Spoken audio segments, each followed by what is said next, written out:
inspired by the man who tweets from the White House the Chinese government has labeled emotional venting that should stop. Those tweets are not stopping. Our first motion declares Trump is making China great again. Ian Bremmer, on that motion, how do you declare yes or no?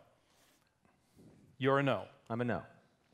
You have 1 minute to explain your point. I think China's making China great again. I think that's very clear. Certainly in terms of the relative stability that we have under Xi Jinping, the comparative happiness of the average Chinese and support for their government, which I think is higher than the average American for the American government these days. But Trump himself is not making China great again. The Chinese really want stability.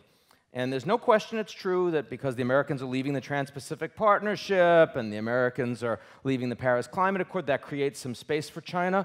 But China would much rather have stability and also have more time to keep their head low. Just keep building, focus on stability, spend the money with One Belt, One Road, all the rest. With the concerns around North Korea, with all the allies wondering what's going to happen in their future, they're thinking about alternatives, hence Japan and India increasingly together, hence concerns that the North Koreans are going to blow things up, driving South Korea into focusing on more security. Japan, too. None of that is good for China. Ian, that's your time. Thank you very much. The motion, the resolution, again, Trump is making China great again. Liz Economy, how do you declare, yes or no?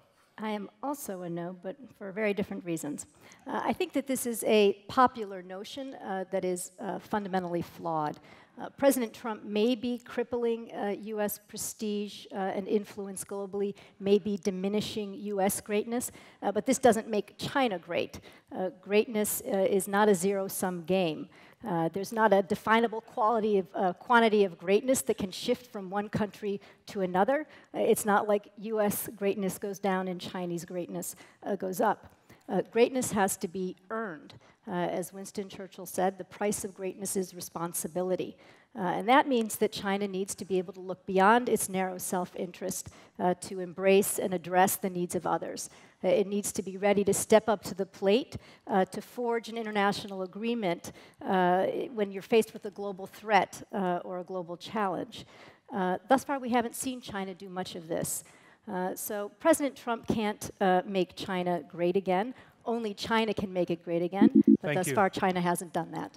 Let's move on to Noah Feldman. On the motion, Trump is making China great again. Noah Feldman, how do you declare yes or no? I declare yes. When you walk away from global leadership in a very open and public way, i.e. you tell people, I'm not interested in leading you, I want to make my own country great again, you create a huge vacuum. And there's pressure on somebody else to step into that vacuum, especially if, like China, that entity would benefit from stability. So that means there's a stability gap. China is obligated, whether they would like to or not, to step into that gap. And we see that with the way that Xi Jinping has been taking global leadership on a range of issues, or at least presenting himself as taking global leadership. Second, and even more concretely, when it comes to our historic allies in Asia, in the Pacific, who rely on us for security, our current president has, unfortunately, sent a message to them that our guarantees of security are not as strong as they have been in the past. And they hear that loud and clear, and they, too, are obligated to react to that. And so they have to look, inevitably, at closer relations with China, perhaps economically, in order to try to assure their stability that way. So a gap will be filled. There's that beep. Very effective. It silenced you, didn't it?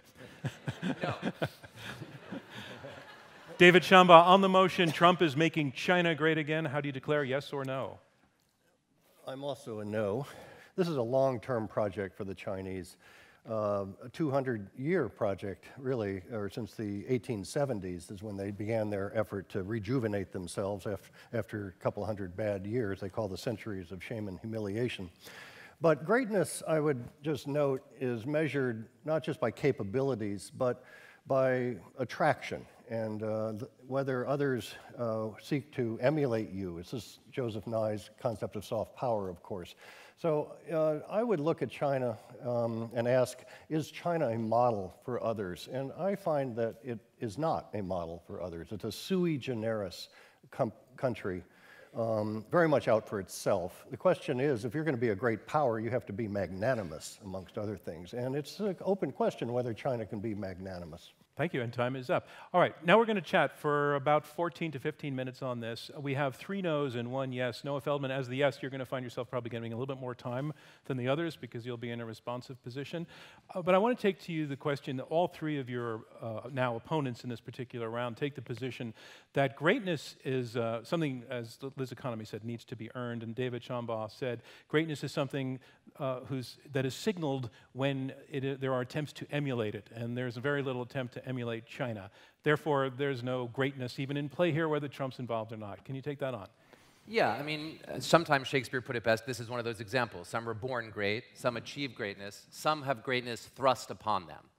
It's not true that global greatness is totally an internal product. It involves, unquestionably, internal action. You need to be stable, you need to at least appear to be magnanimous, you need to not pretend not to be. But under circumstances where the world is looking for stability, where the region as well is looking for stability, there will be an impulse from outside to demand some forms of leadership. And China may find itself with little choice but to adopt a position that we associate with greatness, with a great power, simply because of our self-conscious attempt to absent ourselves from that space. So I'm not disagreeing that a country to be great must do things on its own, but I'm making the point that greatness is not only what you do, it's also what happens around you. Ian Bremmer to respond. It's too early to have greatness thrust upon China.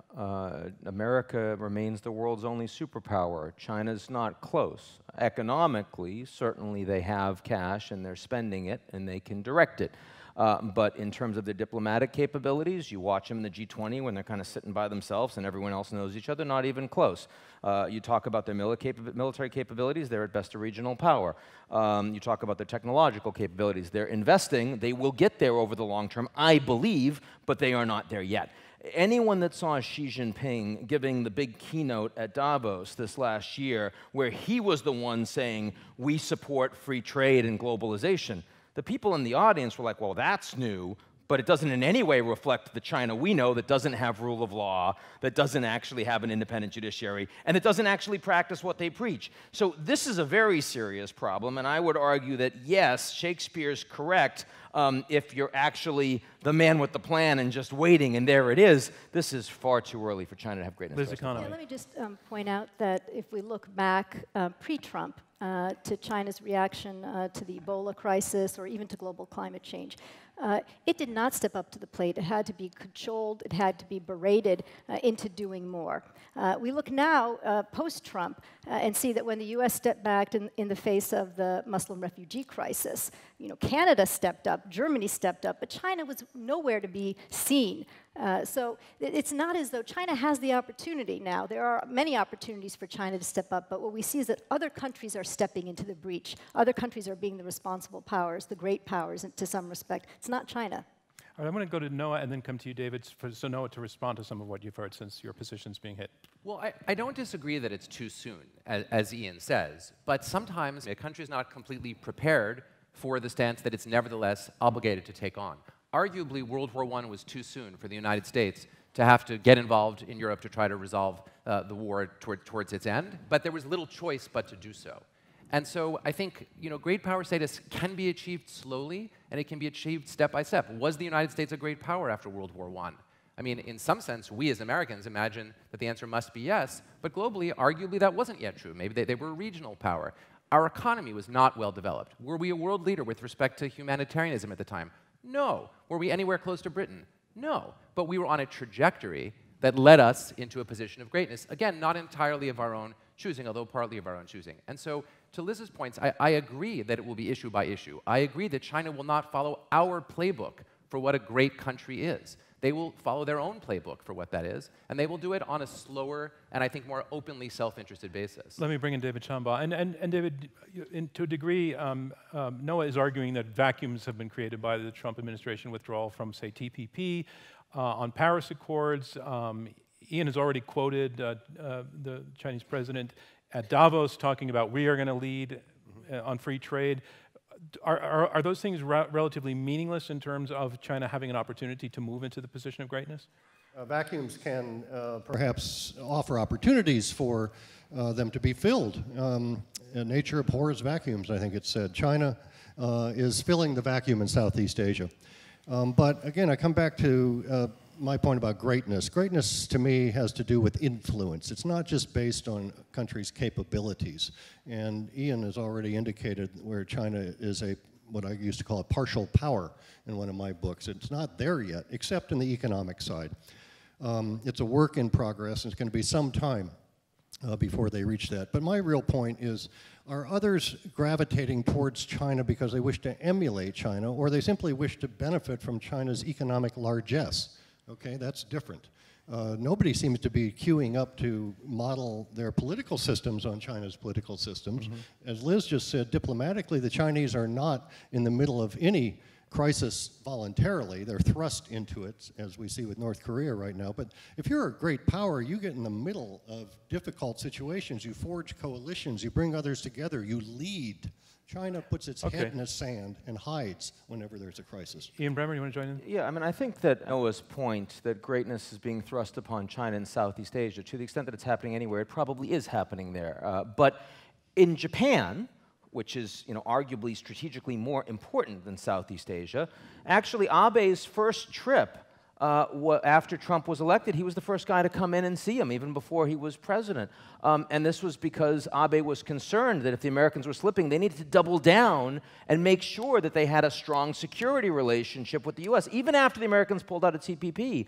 I think despite all the problems between Trump and South Korea, the North Korean conflict has driven South Korea much more towards the United States than Trump has driven South Korea towards Beijing, and that's going to be a problem for South Korea economically, but also for the Chinese. I see Germany now worried that the United States isn't doing as much coordination on global trade between the Americans and the Europeans, so the Germans are now trying to lead, along with other Europeans, a CFIUS-style policy that will actually make it harder for the Chinese to invest in Europe. Again, on all of these points, I would say that in 10 years' time, China might be capable of breaking through this and forcing countries towards them. I think now it's more likely to hurt them. Final point here, this meeting between Abe and Modi, the Indians have not wanted to play geopolitics at all, but now they see that China, because of the vacuum, is playing a bigger role in the region and certainly in Southeast Asia. Now the Indians are saying, we need to spend money, coordinate with the Japanese, and we need to show that China is not the only ballgame. All of that stuff is ultimately causing a bunch of bumps in the road that the Chinese really are at no stage in their development to handle right now. Liz Economy, to finish this round. Yeah, I would just say it's probably not fair to say that China is having greatness thrust upon it. The truth is that Xi Jinping walked in the door and said, I am committed to the great rejuvenation of the Chinese nation, right? And he has done everything but step up and say, as Ian said at Davos, right? We are a leader in globalization. Stood by Angela Merkel and said, we are the leader on climate change, without actually backing that up with significant action. So I think he's put himself out there as a leader, but he hasn't actually led. Well, he's just lucky that Trump's leaving the stage to him then. But he's not leaving the stage to him because he's not prepared to do anything. That concludes this round. Thank you, everybody.